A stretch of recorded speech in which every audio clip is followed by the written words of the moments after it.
안녕하세요. H 여사입니다. 오늘의 이야기는 친구의 성공을 본인의 불행처럼 느끼는 한 50대 여성의 이야기입니다. 오늘의 이야기 시작하겠습니다. 안녕하세요. 50대 중반, 평범하게 살아가고 있는 주부입니다. 제 인생에서 가장 가까이에서 지켜본 두 친구의 이야기를 해보려고 합니다. 지금 생각해보면 그때는 정말 아무것도 몰랐던 것 같아요. 사람 마음이 그렇게까지 변할 수 있다는 걸요. 저희 셋은 20대 중반 봉제 공장에서 처음 만났습니다. 겨울이면 공장 안이 더 추웠어요. 난방은 제대로 되지 않았고 손은 곱아서 바늘에 찔리기 일쑤였죠. 그래도 기계 돌아가는 소리는 멈추지 않았습니다. 야, 손 좀 녹이고 해. 피난다. 현자가 제 손을 붙잡고 말하던 기억이 아직도 선명해요. 그때 저는 웃으면서 괜찮다고 했지만 사실은 너무 아팠습니다. 그런데도 일을 멈출 수는 없었어요. 하루라도 빠지면 그만큼 돈이 줄어드니까요. 야근이 있는 날이면 새벽까지 일을 하고 공장 문을 나서면 몸에서 기름 냄새가 빠지질 않았습니다. 그럴 때마다 저희 셋은 자연스럽게 제 자취방으로 모여들었어요. 라면 있지? 나 오늘 진짜 배고파. 미숙이가 늘 그렇게 말했죠. 그 말투엔 늘 웃음이 섞여 있었지만 그 속이 얼마나 비어 있었는지는 지금 생각하면 알 것 같습니다. 좁은 방에 전기장판 하나 켜놓고 냄비 하나에 라면 2개 끓여서 셋이 나눠 먹던 그 시절. 국물은 항상 부족했어요.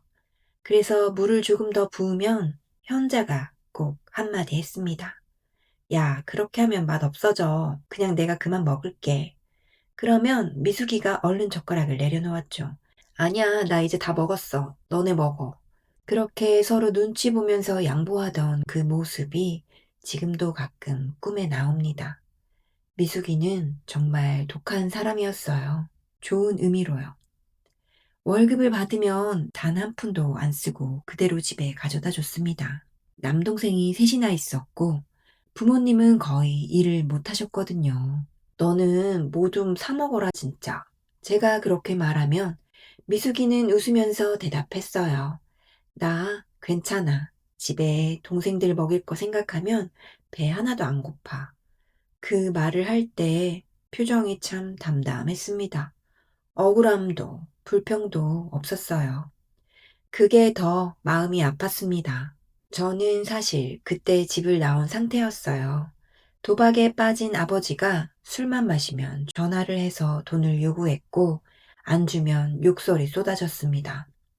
너 어디 숨었냐? 돈 가져와. 그 목소리가 싫어서 그냥 도망쳤습니다. 그래서 제 자취방은 늘 쓸쓸했는데 이 두 사람이 오면 그게 집 같았어요. 현자는 저희 중에 제일 형편이 나았죠. 아버지가 꾸준히 일을 하고 계셨고 그래서인지 현자는 본인이 번 돈을 조금은 자기를 위해서 쓸 수 있었습니다. 그런데 신기하게도 그걸 혼자 쓰는 사람인 아니었어요. 야, 오늘 내가 쏠게. 고기 먹으러 가자. 월급날만 되면 꼭 저희를 데리고 나갔습니다. 야, 이런 거 먹어도 되냐, 우리? 제가 그렇게 말하면 현자는 웃으면서 대답했죠. 왜 못 먹어? 우리도 사람인데. 그 말이 이상하게 위로가 됐습니다. 그래서였을까요? 저는 늘 마음속으로 생각했어요. 현자는 정말 좋은 사람이다. 마음이 넓은 사람이다. 그리고 그 시절 저희는 아무 의심도 없이 이런 말을 했습니다. 우리 셋은 평생 친구다. 누가 먼저 꺼낸 말이었는지는 기억이 안 나요. 그런데 셋 다 아무 망설임 없이 고개를 끄덕였죠. 그 말은 그때 정말 진심이었습니다. 같이 가난했고, 같이 힘들었고, 서로의 밑바닥을 다 알고 있었으니까요. 그래서 우리는 더 단단하다고 믿었습니다. 세월이 흐르면서 저희 셋의 삶은 눈에 띄게 달라지기 시작했어요. 같이 시작했지만 살아가는 방향은 전혀 달라지고 있었죠.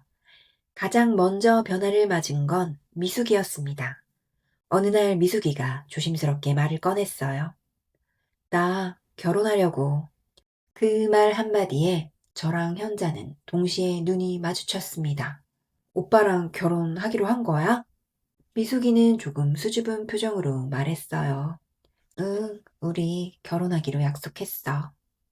저는 그 오빠를 처음 봤을 때 솔직히 말하면 마음이 철렁 내려앉았습니다. 말수가 적고 순해 보였지만 옷차림부터 너무 남루했어요. 손은 거칠었고 손톱 밑에는 검은 때가 끼어 있었죠. 현자가 먼저 물었어요. 지금 뭐 하시는 분인데요? 그 남자는 잠시 머뭇거리다가 대답했습니다. 고물상에 물건 팔고 있습니다. 그 말이 그렇게 길게 느껴질 줄은 몰랐어요. 돌아오는 길에 현자가 저한테 조용히 말했죠. 쟤 진짜 그 오빠랑 결혼할 것 같아? 저도 대답을 못했습니다. 그날 밤 셋이 따로 만났어요. 현자가 먼저 입을 열었습니다. 미수가, 너 다시 좀 더 생각해봐. 지금도 이렇게 힘든데 결혼까지 그렇게 하면 더 힘들어져. 저도 거들었습니다. 그래, 너 평생 고생만 했잖아. 이제 좀 편하게 살아야지. 그때 미숙이가 저희를 번갈아 보더니 웃으면서 말했어요. 나 편한 거 몰라도 돼. 뭐? 나한테 잘해줘. 나 힘들 때 옆에 있어주고 그걸로 충분해. 그 말이 참 이상했어요. 순간 아무 말도 못하게 하는 힘이 있었죠. 결국 저희는 더 이상 말리지 못했습니다. 그리고 결혼식 날 작고 소박한 예식장이었어요.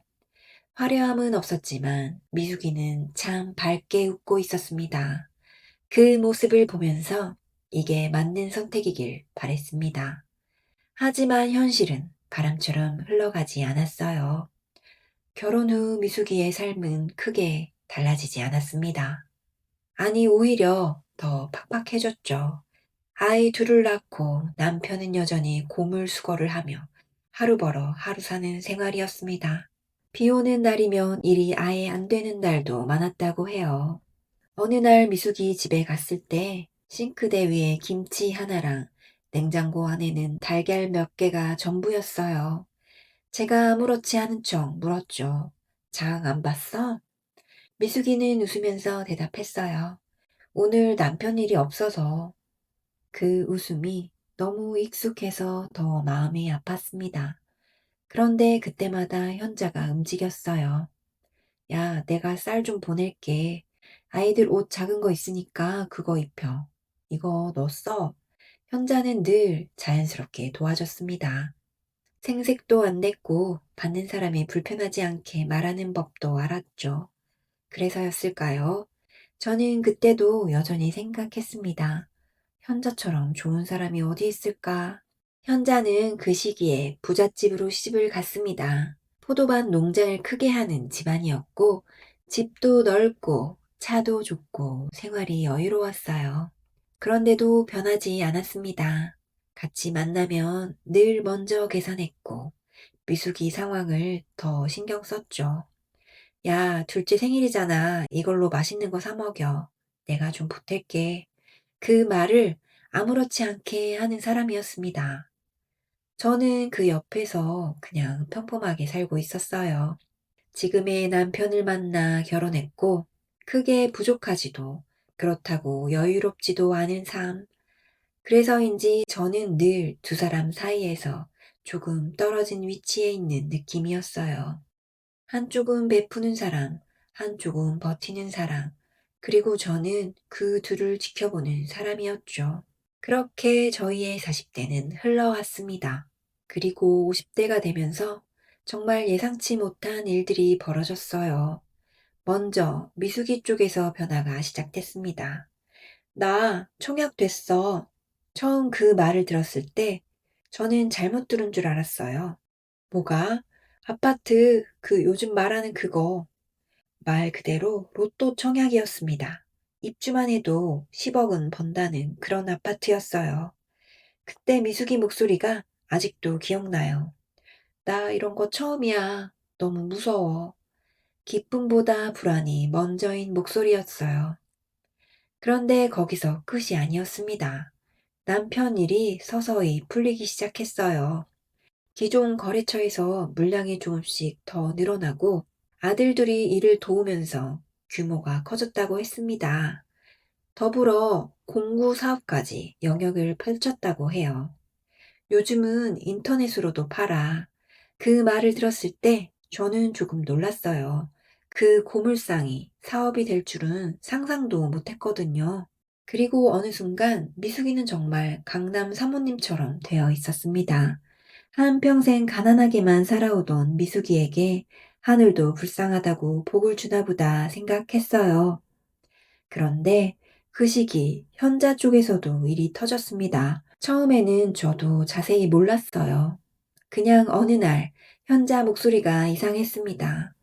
야, 나 요즘 좀 정신없어. 왜? 무슨 일 있어? 잠깐 침묵이 흐르더니 현자가 낮게 말했어요. 남편이 좀 잘못됐어. 그 잘못이라는 말이 그렇게 무겁게 들릴 줄은 몰랐습니다. 알고 보니 남편이 주식 관련 문제에 얽혀 있었고, 그게 단순한 손실이 아니라 사건으로 번졌다고 했어요. 압류가 들어오고 빚이 쌓이고 사람들이 집까지 찾아오기 시작했다고 했습니다. 문 두드리는 소리에 잠을 못 자겠어. 그 말을 들었을 때 저는 아무 말도 할 수 없었습니다. 그렇게 빠르게 무너질 줄은 정말 몰랐거든요. 결국 현자는 이혼을 선택했고 집도 정리하고 원룸으로 혼자 들어갔습니다. 얼마 후에 현자네 집에 찾아갔을 때 너무 놀랐습니다. 방이 정말 생각보다 작았거든요. 짐도 거의 없었고 창문 옆에 놓인 작은 식탁 하나가 전부였어요. 제가 조심스럽게 물었죠. 괜찮아? 현자는 잠깐 웃었습니다. 뭐가 괜찮아? 그 웃음이 아니었어요. 그날 이후로 저는 두 사람을 바라보는 마음이 달라졌습니다.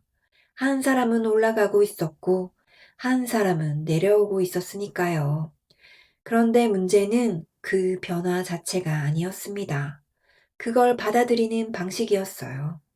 처음에는 정말 사소한 차이였습니다. 말투, 표정, 반응. 그리고 어느 날 셋이 같이 밥을 먹던 자리에서 그 말이 나왔습니다. 너 요즘 말투가 좀 바뀐 거 알아? 현자의 말에 미숙이가 잠깐 멈췄습니다. 내가? 현자는 젓가락을 내려놓고 천천히 말을 이었습니다. 응, 약간 위에서 말하는 느낌? 그 순간 저는 직감했습니다. 아, 현자가 미숙이에게 자격지심을 느끼는구나. 이건 단순한 농담이 아니었습니다. 그날 이후로 저희 셋의 관계는 조금씩 아주 천천히 어긋나기 시작했습니다. 그때부터였어요. 미숙이가 현자를 대하는 방식이 조금씩 달라지기 시작한 건. 겉으로 보면 여전히 똑같았습니다. 밝게 웃고, 먼저 연락하고, 약속 잡고. 그런데 그 안에 이전에는 없던 조심스러움이 생겼어요. 말 한마디를 꺼낼 때도 현자 눈치를 한 번 더 보는 느낌이었습니다. 아마 미숙이도 알고 있었던 것 같아요. 현자가 예전과는 다르다는 걸요. 그래서였을까요? 더 애쓰는 게 보였습니다. 현자야, 나 너 집 근처 갈 일 있는데 뭐 필요한 거 없어? 아니야, 괜찮아. 아니야, 그냥 말해. 나 요즘 좀 여유 있어. 그 여유 있어라는 말이 저는 조금 걸렸습니다. 의도는 알겠는데 듣는 사람 입장에서는 다르게 느껴질 수도 있겠구나라는 생각이 들었거든요. 그날도 결국 미숙이는 그냥 가지 않았습니다. 쌀이랑 반찬 몇 가지, 휴지랑 세제 같은 생필품을 사서 들고 갔어요. 저도 물론 같이 갔습니다. 현자 집 문 앞에서 미숙이가 한 번 더 물었어요. 이거 괜찮겠지? 그 말이 좀 짠했어요. 예전 같으면 고민도 안 했을 사람이었는데요. 문이 열렸고 현자가 저희를 맞았습니다. 잠깐, 아주 잠깐이었지만 현자 눈이 먼저 봉투를 훑었습니다. 그게 저는 보였어요. 야, 그냥 지나가다 들렸어. 미숙이가 일부러 아무렇지 않게 말했죠. 그리고 자연스럽게 봉투를 내밀었습니다. 이거 받아. 조금이라도 도움 됐으면 좋겠어. 그 순간 현자 표정이 딱 굳었습니다. 정말 순식간이었어요. 됐어. 짧게 잘라 말했습니다. 아니야, 그냥 받아. 별거 아니야. 됐다고. 그 목소리가 한 톤 올라갔어요. 그 분위기가 너무 낯설었습니다. 예전에 현자라면 야, 이런 거 왜 사왔어? 하면서도 결국 웃으면서 받아줬을 사람이었거든요. 그런데 그날은 아니었습니다. 현자는 끝까지 손을 안 뻗었어요. 결국 미숙이가 봉투를 내려놓고 억지로 웃으면서 말했죠. 그럼 그냥 여기 둘게. 그날 집에 돌아오는 길, 차 안이 너무 조용했습니다. 라디오 소리만 작게 흘렀고 아무도 먼저 말을 꺼내지 않았습니다. 한참 지나서야 제가 말했습니다. 받는 게 좀 어려웠나 보다. 미숙이는 한참을 가만히 있다가 말했어요. 내가 괜한 짓 했나? 그 목소리가 작았습니다. 저는 그때 알았어요. 이게 단순히 거절이 아니라는 걸요. 며칠 뒤 현자에게 전화가 왔습니다. 밤이었어요. 목소리가 낮고 좀 잠긴 느낌이었습니다. 너 지금 통화돼? 왜? 잠깐 침묵이 있었고 현자가 말했습니다. 너는 어떻게 생각해? 뭘? 날 거지 취급하는 것 같지 않아? 그 말을 듣는 순간 머리가 하얘졌습니다. 아니야, 그게 아니라. 아니, 솔직하게 말해봐. 그 솔직하게라는 말이 저를 더 막히게 만들었어요. 저는 말했습니다. 미숙이가 그런 애 아니잖아. 그 말이 듣고 싶은 답이 아니란 걸 알면서도요. 현자는 한숨을 쉬었습니다. 그래, 알겠다. 그 통화는 그렇게 끝났어요. 그리고 며칠 뒤 그 일이 터졌습니다. 셋이 오랜만에 같이 만난 날이었고 평소처럼 식당에서 밥을 먹고 있었습니다. 처음엔 분위기도 나쁘지 않았습니다. 미숙이가 아이들 얘기를 꺼냈어요. 대학도 잘 나와서 아빠 사업을 도와주는 착하고 똘똘한 아들들이었거든요. 저는 그냥 맞장구를 치고 있었죠. 그런데 현자가 갑자기 말을 끊었습니다. 야, 순간 젓가락이 멈췄어요. 너네 옛날에 쓰레기 주워 팔던 집 아니었어? 그 말이 정말 아무렇지 않게 나왔습니다. 너무 아무렇지 않게요. 그런데 그 한마디가 공기를 완전히 바꿔버렸습니다. 미숙이 얼굴이 굳었어요. 웃고 있던 입꼬리가 그대로 멈췄습니다. 저는 숨이 막히는 느낌이었습니다. 현자야, 그게 무슨... 제가 말을 꺼내려 하는데 현자가 먼저 이어서 말했어요. 아니, 그냥 그렇다고 요즘 너무 잘 나가길래. 그 잘 나가길래라는 말이 비수처럼 느껴졌습니다. 미숙이는 한참을 아무 말도 안 했어요.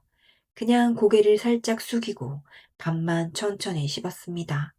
그 모습이 저는 더 힘들었습니다.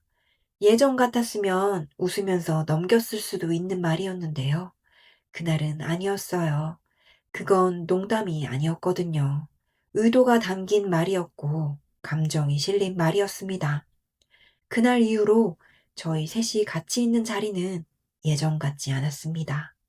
말을 할 때마다 한 번 더 생각하게 됐고 눈치를 보게 됐습니다. 그리고 저는 그때 처음 느꼈어요. 아, 이 관계가 예전처럼 안 가겠구나. 그런데도 저는 아무것도 하지 못했습니다. 그저 가운데에서 둘을 지켜보는 것밖에요.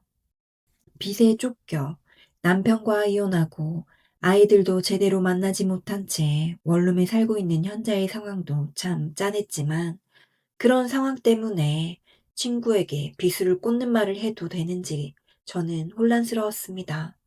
그렇다고 세 명의 우정에서 누구 한 명의 편만 들기도 어려웠습니다. 저는 우리 세 명 모두 예전처럼 계속 잘 지내길 바랬거든요. 하지만 그날 이후로 현자는 점점 더 노골적으로 변해갔습니다. 처음엔 말투였어요. 요즘 바쁘지? 강남 사모님은 웃으면서 하는 말인데 그 웃음이 전혀 따뜻하진 않았습니다. 미숙이는 그때도 웃으면서 넘겼죠. 무슨 사모님이야. 나 아직 정신없이 일하는데 뭐. 그런데 현자는 멈추지 않았습니다. 어느 날 셋이 점심을 먹고 있을 때였어요. 미숙이가 청약 얘기를 꺼냈습니다. 나 그때 가점이 생각보다 높게 나왔잖아. 그 말이 나오자마자 현자가 바로 받아쳤습니다. 그건 당연하지. 순간 말이 끊겼어요. 현자가 물을 한 모금 마시고 아무렇지 않게 말을 이었습니다. 무주택 기간이 오래였잖아. 그 말이 묘하게 걸렸습니다. 미숙이는 그냥 고개를 끄덕였어요. 응, 오래긴 했지. 그런데 현자가 거기서 멈추지 않았습니다. 부양 가족도 많고, 소득도 기준에 맞고, 그 말들이 하나씩 쌓이는데 이상하게 칭찬처럼 들리지는 않았습니다. 그리고 마지막으로 현자가 웃으면서 말했어요. 그러니까 된 거지. 그 순간 공기가 달라졌습니다. 저는 속으로 생각했어요. 아, 이건 아닌 것 같은데. 미숙이는 잠깐 멈칫하다가 억지로 웃었습니다. 뭐, 운도 있었지. 그러자 현자가 바로 말을 받았습니다. 운 아니지. 그리고 한 박자 쉬고 말했어요. 가난해서 된 거지. 그 말이 그대로 꽂혔습니다. 너무 직설적이어서 오히려 더 현실적으로 들렸어요. 저는 순간 아무 말도 못했습니다. 그건 단순한 말이 아니었거든요. 미숙이를 그대로 내려버린 거였으니까요. 미숙이는 웃고 있었지만 눈이 흔들렸습니다. 그걸 저는 봤어요. 그날 이후로 현자의 말은 점점 더 거칠어졌습니다. 이제는 숨기지도 않았어요. 가난했으니까 된 거지. 타이밍도 잘 맞았고, 소득이 높았으면 당연히 떨어졌겠지. 그건 더 이상 농담이 아니었습니다. 그건 미숙이를 깎아내리는 말이었습니다. 그런데 더 이상한 건 미숙이 반응이었어요. 여전히 웃고 있었습니다. 아니야, 나 아직 멀었지. 그냥 운이 좀 좋았지 뭐. 계속 스스로를 낮추고 있었습니다. 그 모습이 저는 더 불안했습니다. 예전에 미숙이는 저렇지 않았거든요. 그렇게 한쪽은 계속 눌리고 한쪽은 계속 밀어붙이는 상태가 이어졌습니다. 저는 그 사이에서 점점 입을 닫게 됐습니다. 무슨 말을 해도 이 상황을 바꿀 수는 없을 것 같았습니다. 그리고 결국 그날이 왔습니다. 셋이 맥주를 마시기로 한 날이었어요. 가볍게 시작된 자리였고 처음엔 분위기도 나쁘지 않았습니다. 옛날 공장 얘기도 하고 웃기도 했죠. 그런데 술이 조금씩 들어가면서 현자 표정이 바뀌기 시작했습니다. 눈이 점점 날카로워지고 말수도 줄었습니다. 그때 미숙이가 조심스럽게 물었어요. 현자야, 요즘은 좀 괜찮아? 그 말이 기름을 부은 거였습니다. 현자가 한참을 가만히 있다가 갑자기 웃었습니다. 괜찮아 보이냐? 그 목소리가 낮았어요. 그리고 바로 이어서 말했습니다. 너 요즘 나 불쌍하게 보지? 순간 공기가 멈췄습니다. 미숙이는 당황해서 손을 저었습니다. 아니야, 그런 거 아니야. 그런데 현자가 말을 끊었습니다. 야! 그리고 잔을 들어 올렸다가 탁 소리나게 내려놓았습니다. 너가 뭔데 나를 불쌍하게 봐? 그 목소리는 이미 감정이 올라가 있었습니다. 주변 사람들이 쳐다볼 정도였어요. 저는 급하게 말렸습니다. 현자야, 그만해. 그런데 그 순간 현자가 손에 들고 있던 잔을 그대로 던졌습니다. 잔이 테이블에 부딪히면서 맥주가 튀었고 순간 모두가 얼어붙었습니다. 그건 단순한 화풀이가 아니었어요. 그 안에는 쌓여있던 감정이 그대로 담겨 있었습니다. 그날 자리는 그렇게 끝났습니다. 누가 먼저 일어났는지도 기억이 잘 안 나요. 그냥 흩어졌습니다. 그날 밤 미숙이에게 전화가 왔습니다. 한참을 말이 없다가 작게 말했어요. 나 이제 현자 못 보겠어. 그 한마디였습니다. 그 말에 그동안 참아온 모든 감정이 들어 있었어요. 저는 아무 말도 못했습니다. 그저 가만히 듣고만 있었습니다. 그때까지만 해도 저는 몰랐습니다. 이게 끝이 아니라는 걸요. 그 사건이 터졌을 때 처음엔 누구도 심각하게 생각하지 않았습니다. 요즘 장사 잘 되면 다 겪는 거야. 저도 그렇게 말했어요. 온라인 쪽에서 사업을 확장하면서 악플이나 이상한 리뷰가 달리는 건 흔한 일이라고 들었거든요. 그런데 이건 좀 이상했습니다. 처음에는 리뷰 하나였습니다. 제품 불량입니다. 완전 불친절하고 환불도 안 해줘요. 그 정도는 넘어갈 수 있었죠. 그런데 비슷한 내용이 계속 올라오기 시작했습니다. 사기인 것 같아요. 여기 허위 가장 광고하잖아요. 절대 사지 마세요. 표현은 조금씩 달랐지만 내용은 거의 비슷했어요. 그리고 공통점이 하나 있었습니다. 지속적으로 끈질기게 올라온다는 거. 지우면 또 올리고 신고하면 또 다른 계정으로 올라왔습니다. 미숙이네 큰아들이 그 얘기를 꺼냈어요. 엄마, 이거 좀 이상한데요? 미숙이가 물었습니다. 왜? 보통은 한 번 쓰고 끝나는데 이런 내용이 계속 반복돼요. 그 말이 마음에 걸렸다고 했습니다. 그런데 문제는 거기서 끝이 아니었습니다. 어느 날은 온라인 쇼핑몰 자체가 갑자기 정지됐어요. 과장 광고 신고가 들어왔다고 했습니다. 이거 누가 일부러 하는 것 같아요. 작은 아들이 그렇게 말했어요. 그 아이는 온라인 쪽을 맡고 있었는데 표정이 점점 굳어가고 있었습니다. 타이밍이 너무 정확해요. 무슨 말이야? 우리가 광고를 올리면 바로 신고 들어와요. 그날 이후로 아이들이 직접 추적을 시작했습니다. 리뷰 계정, 접속 기록, 신고 시간, IP 하나씩 모으기 시작했어요. 저는 그 얘기를 들으면서도 설마 하는 마음이 있었습니다. 그 정도까지 할 사람이 있을까 싶었거든요. 그런데 며칠 뒤 큰 아들이 미숙이에게 말했다고 했습니다. 엄마, 그 목소리가 평소랑 달랐어요. 이거 같은 사람이에요. 뭐가? IP가 계속 같아요. 그 말을 듣는 순간 미숙이 얼굴이 굳었습니다. 확실해? 네, 거의 확정이에요. 그 방 안 공기가 순간 무겁게 내려앉았다고 했습니다. 그날 이후로 아이들은 자료를 더 모았습니다. 단순히 리뷰만이 아니었습니다. 허위 신고 기록, 소비자 고발 접수, 온라인 민원까지 모두 같은 패턴이었습니다. 그리고 결국 미숙인의 가족은 결정을 내렸습니다. 신고하자. 쉽지 않은 결정이었어요. 그저 악플이면 참고 넘길 수도 있었지만 이건 어쩌면 사업 자체를 흔들고 있었으니까요. 자료를 정리해서 경찰에 제출했고 조사가 시작됐습니다. 그 시간 동안 미숙이는 거의 밥도 잘 못 먹고 전화도 잘 안 받았어요.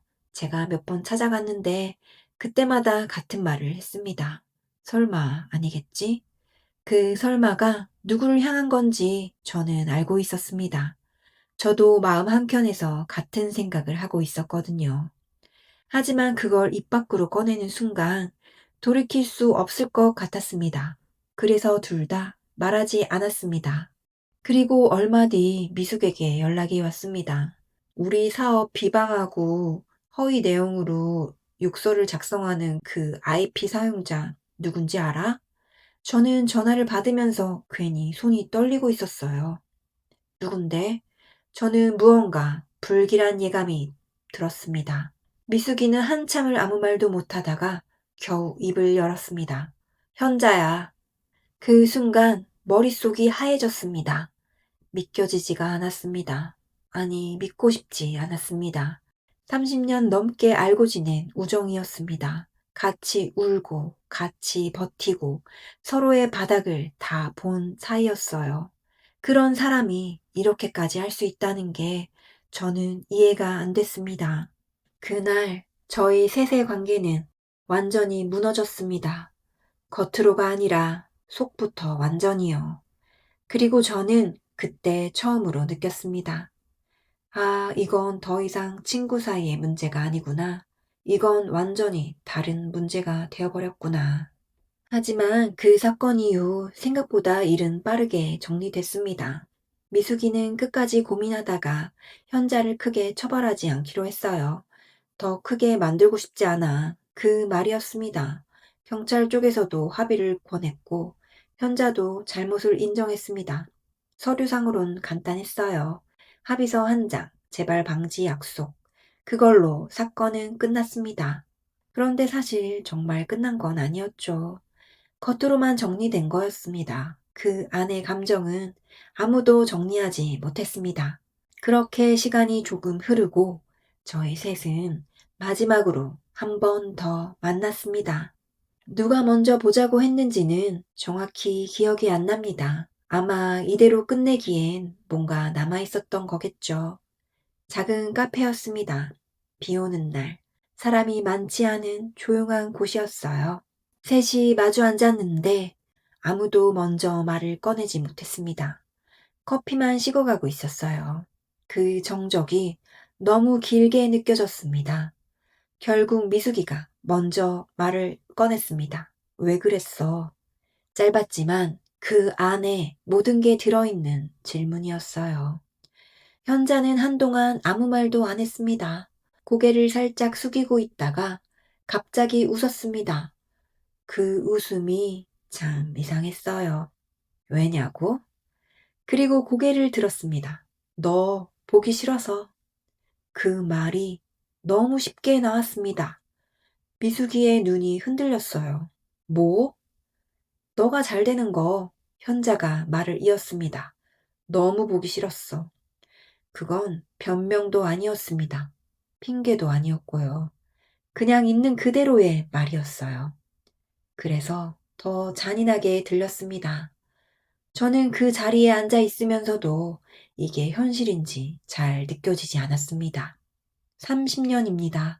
같이 울고, 같이 버티고, 서로의 어린 시절, 상처, 밑바닥까지 다 본 사람들인데요. 그 시간이 이렇게 한마디로 무너질 수 있나 싶었습니다. 미숙이는 아무 말도 하지 않았습니다. 그냥 입을 다물고 현자를 바라보고만 있었어요. 그 눈빛이 지금도 잊혀지질 않습니다. 그리고 현자는 마지막으로 말했습니다. 나는 평생 너보다 위였거든. 그 말이 끝이었습니다. 그 이상도 그 이하도 아니었어요. 그 순간 무언가가 완전히 끊어진 느낌이었습니다. 소리 없이요. 미숙이는 천천히 자리에서 일어났습니다. 아무 말도 하지 않았어요. 그게 더 무거웠습니다. 저도 같이 일어났고 현자는 끝까지 앉아 있었습니다. 뒤를 돌아보진 않았습니다. 그날 이후로 저희 셋은 다시는 만나지 않습니다. 연락도 하지 않습니다. 번호는 그대로 있지만 이름을 볼 일은 없습니다. 가끔 생각이 납니다. 20대 시절 제 좁은 지하방에 셋이 모여 라면 끓여 먹던 그 날들이요. 그때는 정말 아무것도 없었습니다. 돈도 없고 미래도 없고 여유도 없었죠. 그런데 이상하게 그때가 마음이 제일 편했습니다. 서로를 비교할 것도 없었고 누가 위인지 아래인지 생각할 필요도 없었으니까요. 그저 같이 있었으니까요. 지금은 가끔 그런 생각이 듭니다. 사람은 가난해서 무너지는 게 아니라 비교하게 될 때 무너지는 거라고요. 누군가는 올라가고 누군가는 내려가고 그 사이에서 마음이 버티지 못하면 그때부터 관계는 천천히 그리고 확실하게 무너집니다. 저는 그걸 가장 가까운 자리에서 지켜봤습니다. 그래서 더 씁쓸합니다. 이 글을 쓰는 지금도요. 아마 그 시절로 돌아간다고 해도 결과는 달라지지 않았을 것 같습니다. 우리는 그때 이미 같은 출발선에 있었지만 같은 마음으로 끝날 수 있는 사람들은 아니었을지도 모르니까요. 어디 가서도 말 못할 제 무거운 우정 이야기를 들어주셔서 감사합니다. 오늘 이야기 어떻게 들으셨나요? 가끔 인간관계에서 오는 여러 가지 감정으로 회의감이 들 때가 있죠. 모든 것을 잃고 바닥으로 추락했을 때 그 사람의 민낯이 드러날 때가 있습니다. 그리고 그 민낯은 생각보다 더 잔인할 수가 있는 것 같아요. 내가 불행해서 괴로운 게 아니라 비교가 시작되는 순간부터 마음이 무너지기 시작하는 것 같습니다. 현자 씨는 그 무거운 마음을 어떻게 다스려야 할지 몰랐던 것 같아요. 사람은 참 나약한 존재인 것 같습니다. 처음엔 축하해주던 마음이 어느 순간 비교가 되고 그 다음엔 부정이 되고 결국은 공격으로 바뀌니까요. 그 시기와 질투 앞에서 30년 넘은 우정도 살아남지 못했네요. 그래서 더 씁쓸한 이야기였던 것 같습니다. 여러분은 어떻게 생각하시나요? 인간관계에서 느끼는 현타와 회의감을 느꼈을 때가 있으신가요? 저도 몇 번 있었던 것 같아요. 그 가운데서 중심을 잡는다는 게 쉽지만은 않습니다. 여러분의 그런 경험도 댓글로 남겨주시면 좋을 것 같습니다. 오늘도 이야기 함께 해주셔서 감사합니다. 여러분의 구독과 좋아요는 영상 제작에 큰 힘이 됩니다. H 여사였습니다.